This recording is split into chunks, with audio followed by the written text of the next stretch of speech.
52তে ভাষার প্রশ্নে বৈষম্যের বিরুদ্ধে যে লড়াই শুরু হয় সেই স্বাতন্ত্র্যবোধই 69-এর গণ অভ্যুত্থানে প্রেরণা যোগায়। তারই ধারাবাহিকতায় 1971-এ লাখো শহীদের রক্ত আর অসংখ্য মা বোনের সম্ভ্রমের বিনিময়ে আমরা পেয়েছি স্বাধীন এ দেশ, বাংলাদেশ। যে মাটিতে ফলে সোনালী ফসল, নদীতে খেলা করে রূপালী মাছ, যে আকাশ পাখিদের কলকাকলিতে মুখরিত, সে দেশের বুকে কালো ছায়ার মতো নেমে এসেছিল ফ্যাসিবাদ। রাজনৈতিক নিপীড়ন, দুর্নীতি, অর্থপাচার, বাকস্বাধীনতা আর ভোটাধিকার হরণ, গুম খুন সহ অন্যায় অবিচারে বাংলাদেশ যেন পরিণত হয়েছিল 56,000 বর্গমাইলের একটি কারাগারে। এই কারাগারের শিকল ভেঙে ফেলে স্বাধীনতার প্রকৃত স্বাদ পেতে মুক্তিকামী ছাত্র জনতা একদিন নেমে আসে রাজপথে। বাংলাদেশের বুকে নামে 24।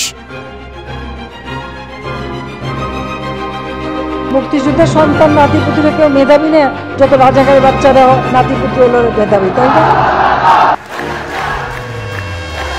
বৈষম্য বিরোধী আন্দোলনে নৃশংস হত্যাকাণ্ড চালায় ফ্যাসিস্ট শাসক। দীর্ঘদিনের নিপীড়নে পুঞ্জীভূত ক্ষোভে ফেটে পড়ে টেকনাফ থেকে তেঁতুলিয়া।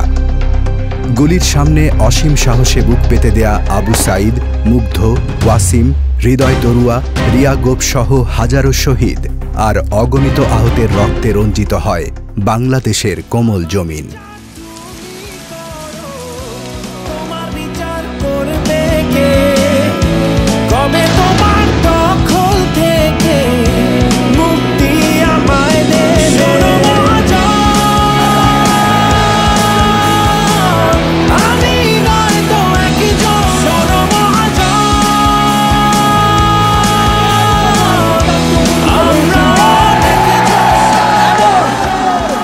সরকার কোনোভাবে আর 1 মিনিটও ক্ষমতায় থাকার বৈধতা রাখে না।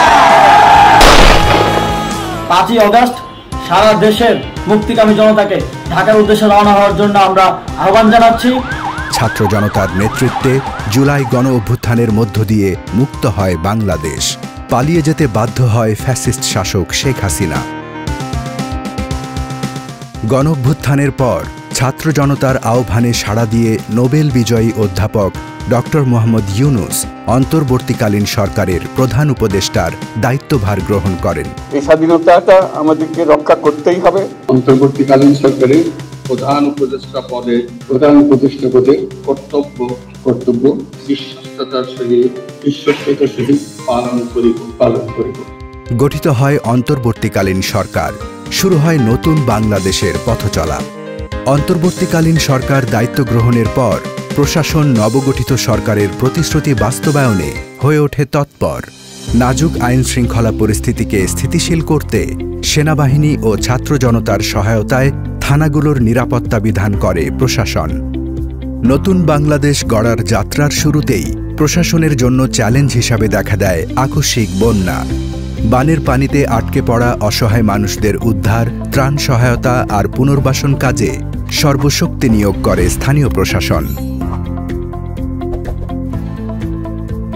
এদিকে ম্যানেজিং কমিটি না থাকায় স্থবির হয়ে পড়া শিক্ষা প্রতিষ্ঠানগুলোর হাল ধরে মাঠ প্রশাসনের সদস্যরা। প্রাণান্তকর চেষ্টায় দ্রুততম সময়ের মধ্যে পড়ালেখার স্বাভাবিক পরিবেশ ফিরিয়ে আনেন তারা। পাশাপাশি নেতৃত্বশূন্য সিটি কর্পোরেশন, ওয়াসা, পৌরসভা, জেলা পরিষদ, উপজেলা পরিষদ ও ইউনিয়ন পরিষদের গুরু দায়িত্ব হাসি মুখে পালন করে যাচ্ছেন প্রশাসনের কর্মকর্তারা। তাঁদের তত্ত্বাবধানে টিসিবির মাধ্যমে ন্যায্য মূল্যে নিত্য প্রয়োজনীয় পণ্য পৌঁছে যাচ্ছে স্বল্প আয়ের মানুষের কাছে। শীতার্ত মানুষের কাছে প্রশাসন পৌঁছে দিয়েছে শীতবস্ত্র। পোশাক শিল্পে অস্থিরতা নিরসনে প্রশাসন রেখেছে গুরুত্বপূর্ণ ভূমিকা। এছাড়া দ্রব্যমূল্যের ঊর্ধ্বগতির লাগাম টানতে সারা দেশে মাঠ প্রশাসন বাজার মনিটরিংয়ে রয়েছে তৎপর। বাজার সিন্ডিকেট ভেঙে দিতে প্রশাসন চালু করেছে ন্যায্য মূল্যের বাজার। বাল্যবিবাহ সহ বিভিন্ন সামাজিক অপরাধ প্রতিরোধে নিয়মিত মোবাইল কোর্ট পরিচালনা করছেন এক্সিকিউটিভ ম্যাজিস্ট্রেটগণ। মা ইলিশ রক্ষায় অভিযান পরিচালনার মাধ্যমে মৎস্য সম্পদ রক্ষায় গুরুত্বপূর্ণ অবদান রেখে চলেছে প্রশাসন। পরিবেশ সুরক্ষায় চলছে নিয়মিত অভিযান। চলমান রয়েছে ভূমিদস্যুদের কবল থেকে মূল্যবান খাস জমি উদ্ধারে ঝুঁকিপূর্ণ উচ্ছেদ কার্যক্রম।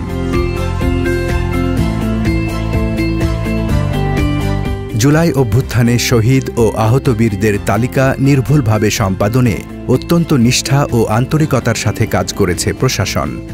এ তালিকার ভিত্তিতে ইতোমধ্যে জুলাই অভ্যুত্থানের শহীদ পরিবার এবং আহতদের আর্থিক সহায়তা ও যথাযথ চিকিৎসা সেবা নিশ্চিত করা সম্ভব হয়েছে।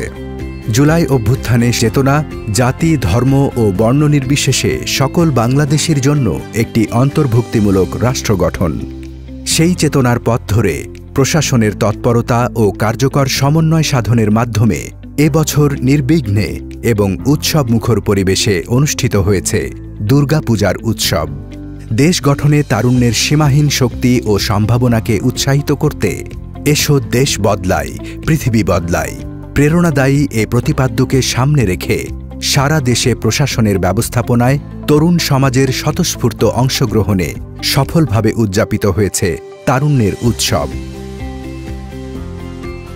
একটি জনকল্যাণমুখী ও ন্যায়ভিত্তিক রাষ্ট্রব্যবস্থা বিনির্মাণে অন্তর্বর্তীকালীন সরকার নিরলস কাজ করে যাচ্ছে। গৃহীত হয়েছে বিভিন্ন যুগান্তকারী সংস্কার উদ্যোগ। জুলাই অভ্যুত্থানের জন আকাঙ্ক্ষা পূরণে এবং নতুন বাংলাদেশ বিনির্মাণে অন্তর্বর্তীকালীন সরকারের সকল সংস্কার কর্মসূচির সফল বাস্তবায়নে বাংলাদেশ অ্যাডমিনিস্ট্রেটিভ সার্ভিস অ্যাসোসিয়েশনের প্রতিটি সদস্য বদ্ধপরিকর।